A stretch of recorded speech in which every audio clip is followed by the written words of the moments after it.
Welcome to Overwatch. This time we're going to talk about the most controversial thing to hit Overwatch since, well, Tracer's bum I guess.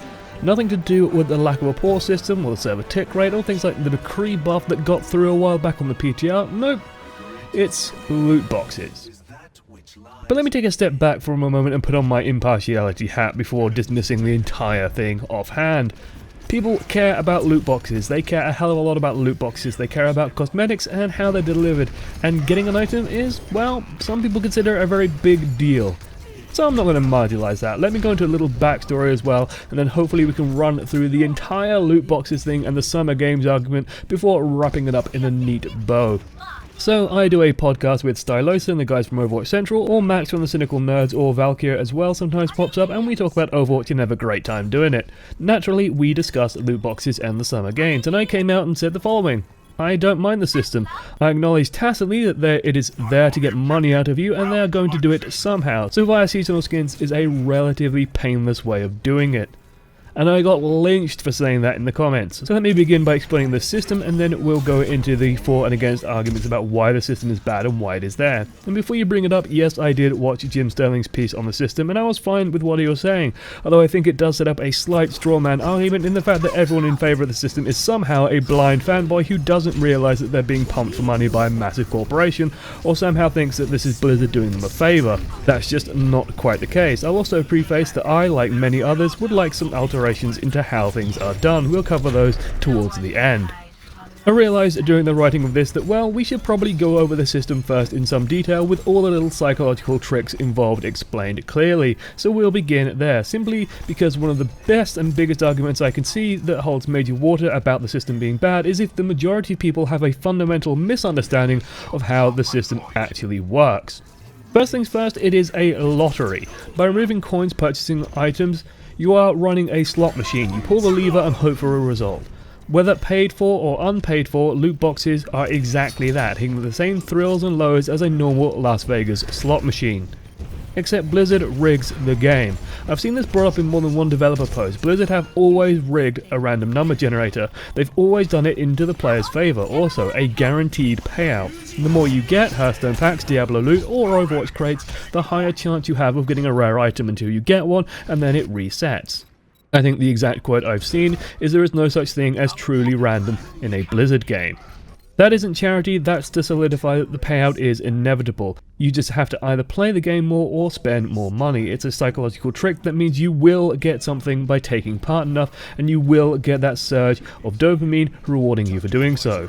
Whether it's good or bad is up to you. Consider the alternative of having this system is having to run purely on what gives rise to the gambler's fallacy, that repeated attempts do not give better luck, and that you will not be able to just get an item by just playing enough.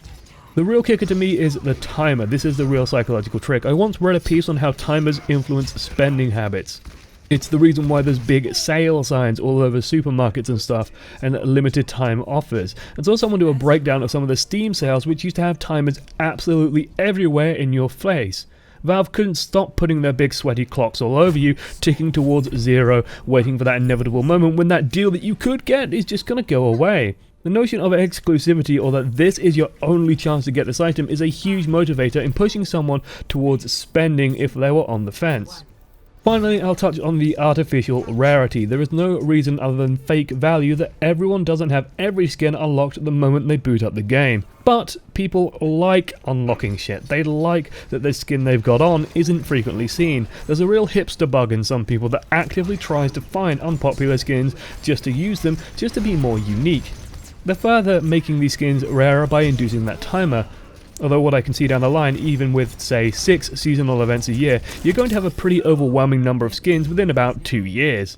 So Blizzard are fucking with your brain. There's a reason why the launch screen focuses on 3 characters wearing the new stuff rather than cycling through maps like it used to. Let's start to go over why Blizzard fucking with your brain isn't the most evil thing since Jeff decided Tracer's bum should be posed differently. So the thing with Blizzard games is this: they don't do annual sequels, they don't do a new game every 18 months even that invalidates the old one. They tend to release something and use it like a platform, making that content try to go for as long as possible, trying to build a sustained audience rather than quick injections of cash from waves of new purchases by releasing Overwatch 2 Infinite Warfare made a year later by a different team entirely.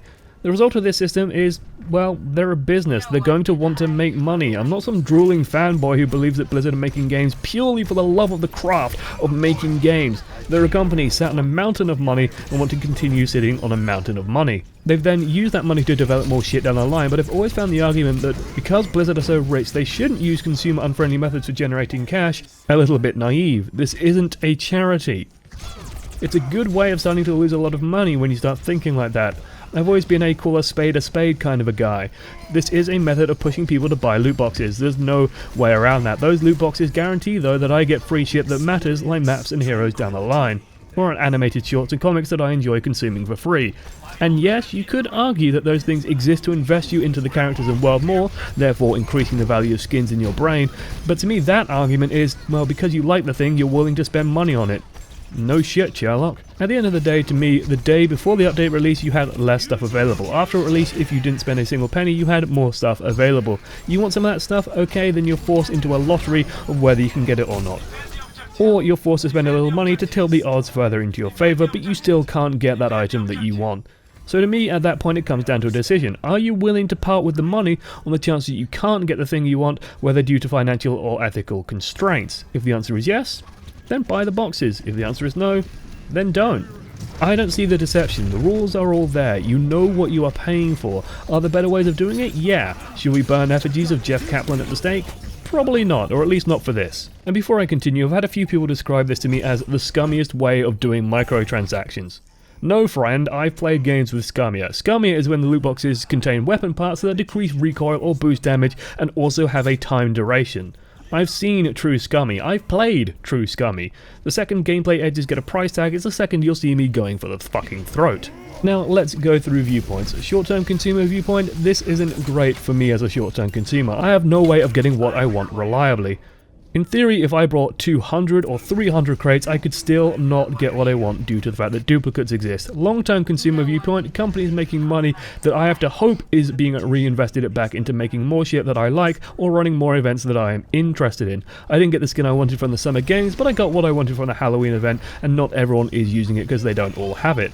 Short-term company viewpoint, fuck me sideways, this is making a crap load of cash, but everyone's pissed off. Long-term company viewpoint, people are getting so pissed at getting played around with that they're starting to jump ship. Or it's working so well that we're churning out new stuff regularly and not suffering from what I'm going to call Warlords of Draenor-itis. We just have to really hope that that doesn't happen, and the moment that meaningful content updates do start dropping off, well, that's when we need to start getting pissed. So sure, I can't go and get that UK flag icon that I want so much that Stylosa has, but to me the idea of wanting things that I can't get easily isn't, well, offensive or horrendous. I've spent what I was willing to spend on the boxes and then just shrugged and I'm moving on when I haven't got something. As long as I'm able to play on all the maps, play all the heroes and have all the same equipment available as everyone else, I'm fine not getting some of the skins and items that I want, because there's other skins, there's other shit I do have, and having everything is honestly kind of boring. But of course that's just me. I think the most common argument against this system I hear is, I paid full price for this game, I should be able to get this stuff without having to pay more. And I'll acknowledge that technically you can get this stuff without having to pay more, but the odds are so shitty it's pretty moot. I'll also acknowledge that the game wasn't full price if you bought the standard edition of the game, but honestly the fact that it defaulted to the Origins edition in the store was far scummier than this will ever be. To me the real flaw in that statement is, should you be able to get it? Where was that stated? The pitch included free maps and free hero updates, not free skins. If you feel you're getting poor value, then don't buy. If you feel the urge to spend more, acknowledge what's pulling on your brain and be savvy with your money. This is the flaw I found in Jim's video. He's acting like the revelation that Blizzard or any company is out there to make money is somehow a new and shocking revelation for most people. For some people, I'm sure that is. But I like to imagine, living in a capitalist society, most people are aware that the company isn't out batting for them, it's batting for the company. You aren't owed cosmetic content. There's no stipulation for it. There's no writing on the wall or a contract saying that you deserve to get it. You're effectively being shown something shiny that you want to have, but you aren't able to get it, and that is frustrating. Then you've got the devil in your ear saying, well, if you give over some cash, you might be able to get it. Or you could just play a shitload and hope, but the odds are stacked against you. To me, that's the real annoying part. If I were to tweak the system, change the loot crate so they don't swap one of the normal items to a Summer Games one. Instead, simply increase the items per box to 5, so you're getting a bonus on top of what you'd regularly be getting. As for removing duplicates, a common argument I hear, I'd like to see them go, but well, people will accuse Blizzard of putting up a monetary value on the summer game stuff. If you buy X number of crates, you will get everything guaranteed if you remove duplicates. It'll be some disgustingly high number that people can throw around. Don't act like that wouldn't happen, and don't act like people wouldn't consider the alternative of having duplicates when making that statement.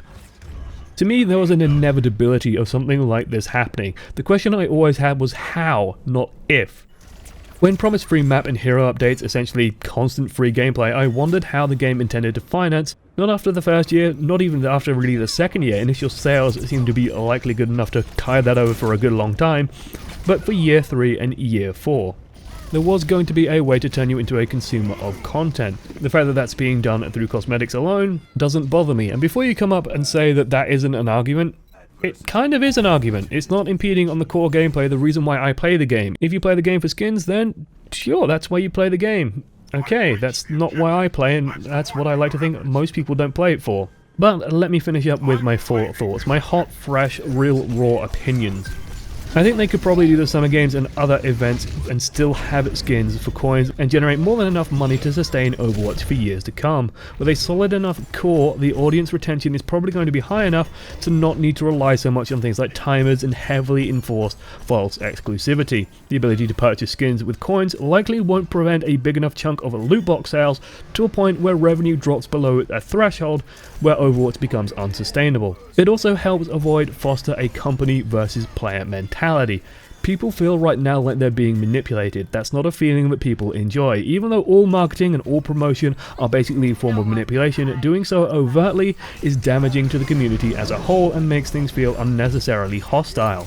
While there's no auction house for artificially rare items to be traded on, you learned from that before, congratulations Blizzard, and then watched Valve kill all community goodwill by doing the same thing. A friend of mine recently told me, by the way, that not being Valve, however, shouldn't be a gold standard, and I like to think that we should hold to that idea. And at the end of the day, people really do give a shit about their cosmetic items, far more than I perhaps do, and so who am I to say that, their concerns are irrelevant. At the end of the day, I'm fine seeing a skin and thinking, I probably won't get that. To me, it makes it all the more special when I do. I'm fine not having everything be easy to grab, but I'd rather have that happen because I don't have enough coins to get every legendary skin I want. So if there is something that really strikes me, I can grab it and I can make an informed decision that guarantees me getting what cool thing I really like. Not because the option just outright isn't there. I still hold that, well, this is a minor thing to me. It's a company selling a product and doing it in an aggressive way, a business behaving like a business. But I could ignore it and still play the game I enjoy. But it sure as hell ain't minor to most people, so it was worth hopefully laying most of it out there. I think I laid most of it out there at least. I probably missed a few bits and pieces, but holy moly, that was a long talk already. Thanks for sticking it out to the end. Remember to be cordial and polite in the comments. I'm sure I can trust you guys to do that, YouTube. Or just call me a disgusting shill for just kind of shrugging, I guess. Take your pick. I'd rather yell about not having a pause function with tournaments setting up careers that are currently running. Toodles.